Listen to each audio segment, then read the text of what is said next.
And again, Christians, get out and vote. Just this time. You won't have to do it anymore. 4 more years, you know what? It'll be fixed. It'll be fine.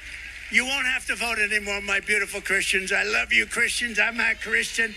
I love you. Get out. You got to get out and vote. In 4 years, you don't have to vote again. We'll have it fixed so good you're not going to have to vote. I love you, Christians. I'm a Christian. I'm a Christian. I'm a Christian.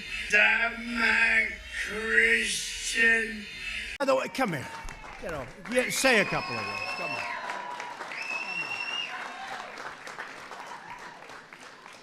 It's an honor to be here with the first Jewish president of the United States.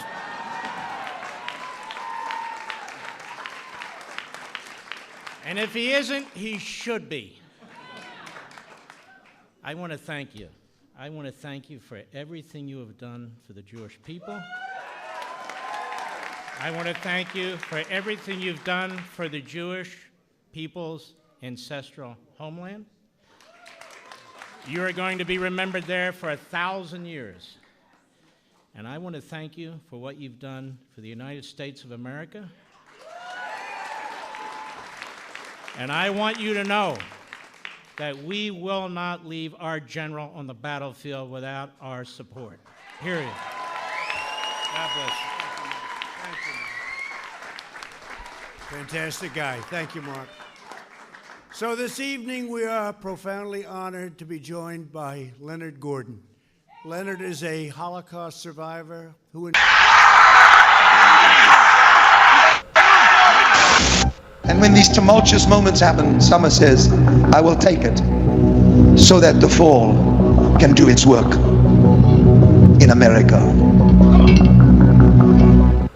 Wow.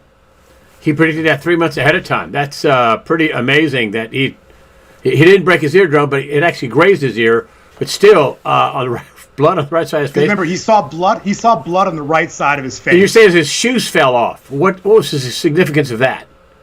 Okay, so now that's very important because if you think about it, right, the first words out of his mouth, if you go back, listen to audio, he says, get my shoes, and then he gets up and he says, fight, fight, fight. But the Lord revealed to me that very next day after this happened, and then I did the podcast, I believe it was with Brandon, or I think it was Brandon or someone else afterwards, and God revealed very clearly to me that the reason the shoes came off is specifically...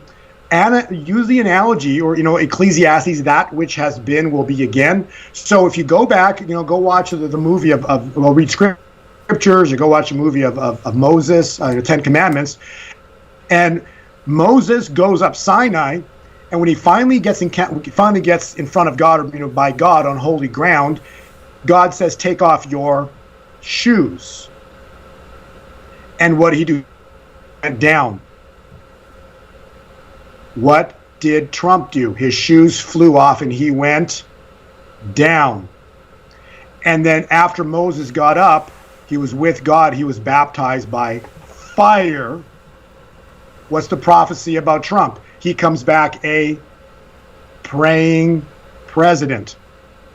So, and then when Moses comes down the mountain, then the 10 plagues start up and then finish. And again, each plague got worse and worse, but then it finished with the angel of death at Passover. So you think, I'm going to just wide swaths here because I'm gonna wrap this up.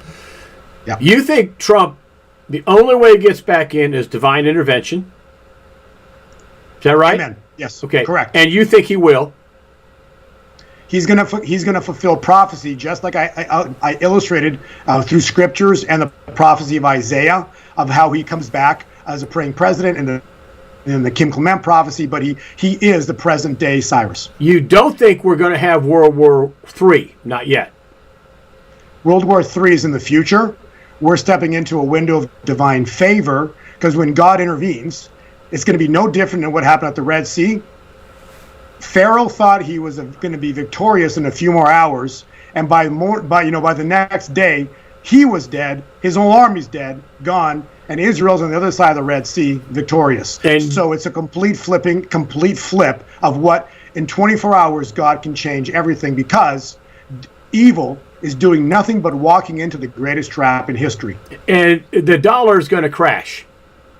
The dollar has to crash, because if the dollar doesn't crash, nothing changes. They use the dollar to build Babylon. The financial system is how they control anything and everybody, including elections, politicians, presidents. Everything is controlled by the not Federal Reserve, no reserves, no. So the dollar will lose, I believe, 1/3 of its value overnight. There's a huge possibility it happens maybe in September, if not October, because October we got the Elul factor.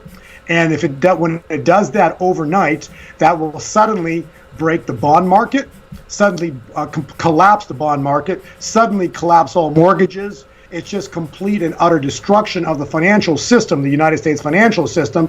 But again, it's fulfilling prophecy, because the prophecy was the brothers of Goliath, the brothers of the BRICS nations, Brazil, Russia, India, China, stand in glee. We will cripple you. We will destroy and ruin your credit. So the financial credit system that the United States has will be destroyed by the collapse of the dollar when the BRICS attack the dollar. I don't care what people think. All of this is going to happen because we are going to have a biblical intervention sooner rather than later. And I do believe it all, if I want to say, I believe it starts now. I believe it starts in the month of September. If you want to push it to October, but we do have to have a biblical intervention, because again, alpha predators will not stop, and their agenda is to bring on a one world government. And what is the trap they're walking in? Just describe the trap. You said they're walking into a trap. The trap is? That's the greatest question in history, because Pharaoh did not know that the Red Sea was a trap.